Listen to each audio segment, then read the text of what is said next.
Deus, né, o Todo-Poderoso, Ele nos ajuda. Quando Ele disse, no mundo tereis aflições, mas tem de bom ânimo, porque eu venci o mundo e nós podemos vencer também as lutas e as tempestades. O tema de hoje que eu coloquei é o seguinte: o que fazer com nossa dor? Essa semana eu fui ao médico, eu estava sentada no consultório, aí uma mulher sentada assim perto de mim, nós começamos a conversar e ela começou a me contar a dor que ela tinha passado há 5 meses. Ela perdeu o marido morreu, infartou assim nas mãos dela. Ela contando para mim e eu imaginando a dor que aquela mulher estava passando, uma dor insuportável. E quantas outras dores, né? Se a gente fosse citar aqui, é só um exemplo que eu tive essa semana.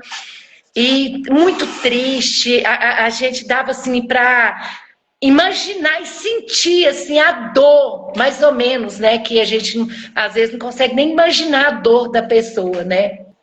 Que ela estava sentindo. Todos nós um dia enfrentou uma dor ou vai enfrentar, seja qual tipo de dor que seja, né? Não é só luto, é vários tipos de dores. E sabe, meus irmãos, nós temos que respeitar a dor do outro, né? Nós temos que respeitar a dor do outro, porque muitas vezes, deixa eu dar um exemplo bem simplesinho. Talvez a minha dor de cabeça não é igual a dor de cabeça que uma irmã ou uma outra pessoa sente. Talvez é diferente e eu preciso respeitar, né? A dor do outro, seja no que for a dor, nós precisamos respeitar. E eu gostaria de deixar aqui, porque são vários pontos, mas nosso tempo é curto, eu quero deixar um ponto muito importante, né, e simples, de como vencer a nossa dor. Quem sabe, né, na próxima oportunidade eu deixo mais alguns pontos aqui. O primeiro ponto que eu gostaria de deixar com vocês, que eu vejo que é muito importante, é quebrar o nosso orgulho. E eu quero falar isso baseado lá em 2 Reis. Eu gostaria de, se você quiser me acompanhar, eu gostaria de estar lendo com você lá em 2 Reis 5. Eu vou ler só 5 versículos aqui, de 1 a 5. E Naamã, capitão do exército do rei da Síria, era um grande homem diante do seu senhor. E de muito respeito, porque por ele o Senhor dera livramento aos sírios, e era este homem herói valoroso, porém leproso. E saíram tropas da Síria, da terra de Israel, e levaram presa uma menina que ficou ao serviço da mulher de Naamã. E disse a essa sua senhora: antes o meu senhor estivesse diante do profeta que está em Samaria, ele o restauraria da sua lepra. Então foi, Naamã notificou ao seu senhor, dizendo: assim e assim falou a menina que é da terra de Israel.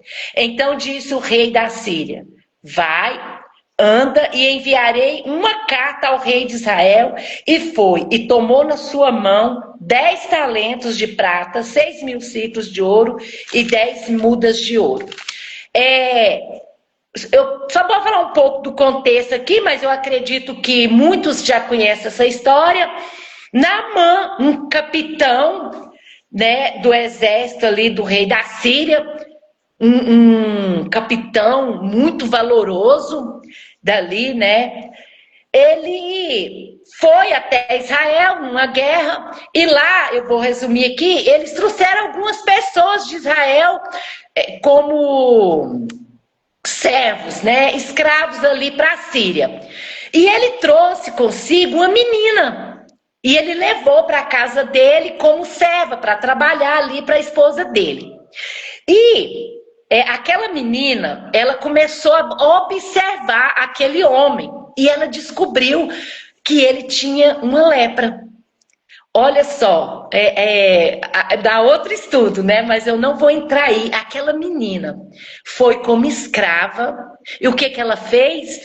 Ela se compadeceu daquele homem que a levou como escrava E disse para a esposa dele, né, que havia lá em Israel um profeta, que é Eliseu, que poderia curá-lo.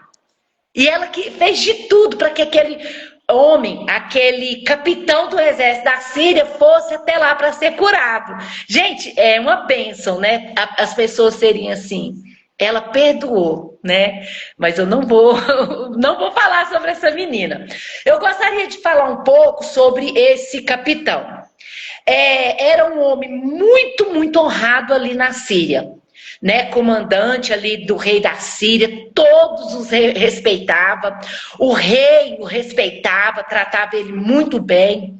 Mas esse grande guerreiro, esse homem tão importante, ele ficou leproso. Ele ficou leproso e Naamã, ele era uma pessoa muito grande ali. Além de ser rico, ele era muito rico. Podíamos chamar ele de alguém que tinha uma vida perfeita, né? Tinha muito dinheiro, era importante, tinha uma casa bonita, uma família. Mas, infelizmente, ele era um leproso. Nós sabemos que a lepra era terrível e era humilhante também, e que logo ele morreria, porque a lepra ela ia destruindo a pessoa. É como o câncer hoje, né? Era a lepra naquela época. Naamã, ele era alguém que estava morrendo pouco a pouco. E sentia, eu imagino que ele sentia uma dor terrível por causa daquela lepra. E a escolha de Naamã foi fazer o quê? Esconder o seu sofrimento. Ninguém sabia. Aquela menina foi observando ali e certo dia eu imagino que ela viu. Mas ninguém sabia. E como que Naamã decidiu esconder aquela lepra, né? Através da sua armadura, couraça. Mas mesmo assim, ele não conseguiu esconder sua dor. Aquela menina viu, né? Talvez, meus irmãos, nós possamos estar tentando esconder a nossa dor, que muitas vezes nós fazemos isso. Mas sempre haverá algo para expor a nossa ferida. Não adianta a gente tentar esconder. Muitas vezes, né? Quantas pessoas que às vezes estão dentro da igreja mesmo, que elas não pedem oração. Por quê? Porque ela não quer expor a sua dor, ela não quer expor o seu problema, não quer contar para o outro, porque nós estamos ali como irmãos, uma comunidade. Nós estamos ali para orar uns pelos outros, para aconselhar. E existem pessoas que não buscam conselhos, não pedem oração para não expor a sua dor, aquilo que ele está passando. É claro que nós temos que saber com quem nós vamos falar, mas ali nós estamos para isso, para ajudar uns aos outros, através da palavra de Deus, através de oração. E tem pessoas que tão orgulhosas, que não pedem oração, não sentam para conversar por causa do orgulho, para não expor, né, o que ela sente. E Naamã, infelizmente, ele escondeu aquela dor. Ele não quis expor, ele não quis de maneira alguma, né, expor a dor dele, comentar com alguém, e ele tentou esconder. E eu imagino, meus irmãos, que muitas vezes as pessoas, né, Naamã, tipo ali, ele usava aquela armadura, aquele capacete, aquela roupa que ele tinha para a guerra. Ele vivia com aquela roupa para esconder a sua dor. E muitas vezes, quantas vezes, né? Nós estamos na igreja usando máscaras. Nós não queremos tirar a nossa máscara. Às vezes dentro da igreja somos um tipo de pessoa, lá fora somos outro tipo de pessoa. Vivendo de hipocrisia, por causa do orgulho, porque eu não posso pedir ajuda. Às vezes tá lá dentro da igreja sorrindo, quando chega em casa é uma tristeza, é problema, é luta, é dor, é dificuldade, mas por causa do orgulho, eu não quero tirar aquela máscara. E a gente começa a viver, né, de hipocrisia. Então, e Naamã, sabe, Deus usou pessoas, olha só, para trabalhar na vida de Naamã, para Naamã quebrar o orgulho dele, ser curado. E quem foram aquelas pessoas? Olha só, uma serva. Quem era serva? A menina que ele trouxe como escrava de Israel. Também o servo ali do profeta, né? Ele que trouxe o recado ali de Eliseu. E também Deus usou os servos, os próprios servos dele, para trabalhar, para ajudar ele. Então, quem que Deus usou? Pessoas que eram totalmente fora do nível de Naamã. Não era pessoas que convivia no nível dele, mas era pessoas que Deus ia usar para abençoar a vida dele, para quebrar o orgulho dele. Então, e Deus, muitas vezes, nós não escolhemos, né, quem vai nos ajudar. Mas Deus é que escolhe. E às vezes Ele escolhe pessoas que nós nem imaginamos para nos ensinar.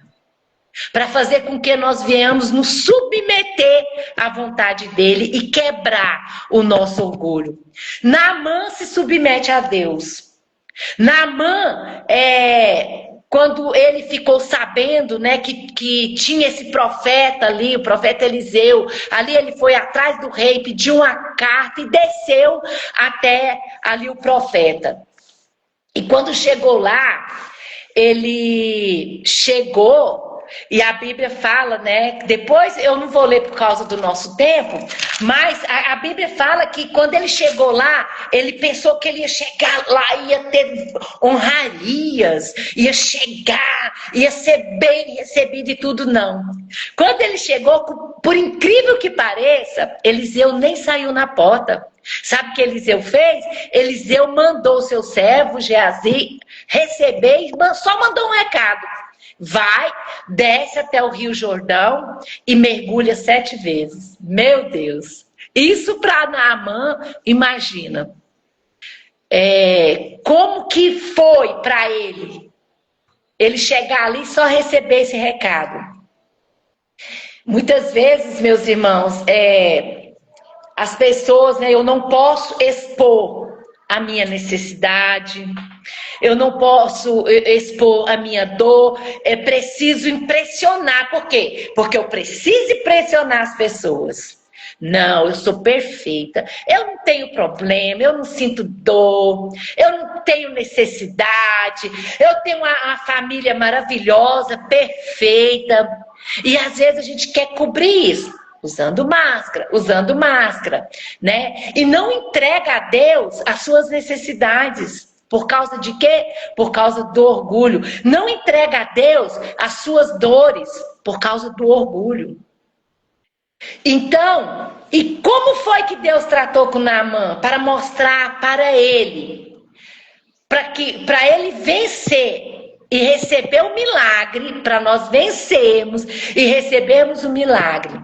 Ele tinha que se submeter às pessoas que Deus colocou, que Deus tinha escolhido para colocar no caminho dele, para quebrar o orgulho dele. Para quebrar o orgulho dele. Ele tinha que fazer o que Deus, né, mandou. E da maneira que Deus mandou. Como foi que Deus usou o profeta para falar para ele? Desce ao Rio Jordão, mergulha 7 vezes, né? Aí, eu quero só ler esse versículo aqui,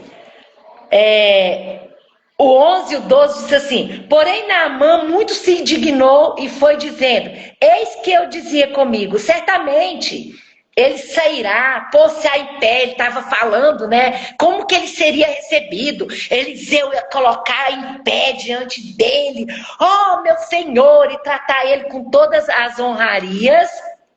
Aí no 12 fala assim, não são porventura Abana e Farpá, rios de Damasco, melhores do que todas as águas de Israel? Não me poderia eu lavar neles e ficar purificado? E voltou-se e foi com indignação.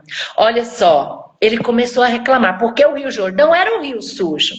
E lá na Síria havia rios limpos, rios lindos. E ele começou a ficar indignado. Imagina, o tipo de piscina, né, que Naamã mergulhava. Ele ficou indignado e eu fico pensando assim. E Deus, o que Deus fez? Deus usou os servos de Naamã para convencê-lo a descer até o Rio Jordão. Eles que falaram para ele, não, meu senhor, desce, desce. Porque se o profeta falou, né, eu estou falando aqui com as minhas palavras, o que custa? O senhor já está aqui mesmo, desce, mergulhe no Rio Jordão. E até que eles convenceram aquele homem, né, a ir e descer no Rio Jordão e mergulhar. E sabe o que Deus estava fazendo aqui? Quebrando o orgulho de Naamã. Pensa, os rios que ele tinha na Síria, a piscina que ele mergulhava em casa, mas ele teria que mergulhar para ser curado, para receber o milagre. Ele tinha que se humilhar e mergulhar naquele rio sujo, no Rio Jordão, por 7 vezes. E Deus quebrou o orgulho de Naamã. E eu fico imaginando que quando Naamã mergulhou, né, ele decidiu mergulhar, os servos dele convenceram ele de mergulhar, e ele mergulhou. Uma vez, levantou nada, 2, 3, 4. E eu pensei, se ele continuasse com o orgulho dele, pensa, se na 4ª ou na 5ª vez que ele mergulhou, ele decidisse e falasse assim, não, eu não vou mergulhar mais, não aconteceu nada, olha como eu estou, né? E desistisse, ele ia perder o milagre dele por causa do orgulho. E muitas vezes nós perdemos, mas não. Ele continuou mergulhando. E quando foi na 7ª vez que ele levantou, que ele olhou para o seu corpo, estava tudo limpo. O milagre aconteceu. O milagre aconteceu porque ele se submeteu à vontade de Deus e se submeteu àquelas pessoas que Deus colocou para abençoar a vida dele. O que eu quero deixar aqui para você?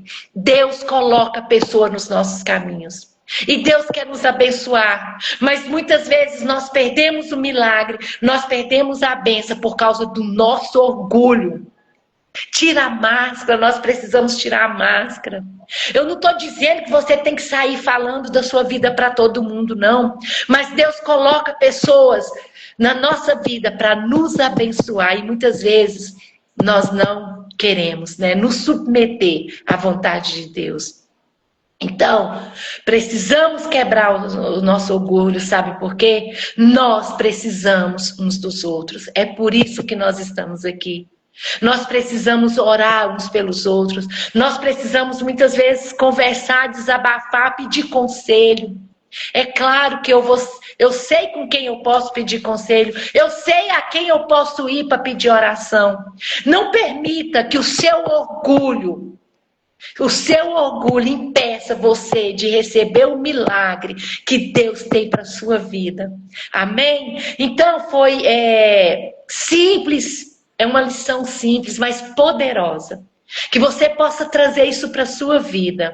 Não permita que o orgulho atrapalhe você de se submeter às pessoas, de se submeter a Deus, né? E nós estamos aqui. Precisar de oração, nos procure. A minha, a pastora Polly, o pastor Elisa, o pastor Roberto. E são tantas outras pessoas ali dentro da igreja que pode estar orando com você, pode estar te aconselhando. Amém? Que Deus abençoe a sua vida, que Deus vai de encontro à sua necessidade, à sua luta, à sua dor e abençoe. Amém? Então, vou estar orando com você e era isso que eu tinha para você hoje. Senhor, nosso Deus e Pai, nós te louvamos, te agradecemos pela tua palavra, ó Deus. Que se o Senhor deixou tudo isso que aconteceu aqui com Naamã foi para nos ensinar, ó Deus. Obrigado, Senhor, pela tua palavra. Que nós possamos aprender do Senhor, que nós possamos ouvir do Senhor e colocar em prática nas nossas vidas. Senhor, vai de encontro a corações, ó Deus. Senhor, não permita que as pessoas, por causa do orgulho, deixem de receber o milagre, as bênçãos que o Senhor tem para suas vidas, ó Pai. Que nós possamos viver uma vida verdadeira, sincera, que possamos arrancar a máscara da hipocrisia, ó Deus, estarmos diante do Senhor, clamando a Ti misericórdia, perdão pelos nossos pecados, ó Deus, e buscar em Ti, ó Deus, as bênçãos que o Senhor tem preparado para cada um de nós. Nos abençoe, abençoe cada um que está me ouvindo, ó Deus. Trabalhe em cada coração, abençoe cada vida e abençoe para que cada um se submeta a Ti, se submeta às pessoas que o Senhor colocou ao seu redor, para que possa abençoar e ajudar a aliviar a sua dor. Nós oramos agradecidos em nome de Jesus. Amém. Amém? Obrigada e até a próxima.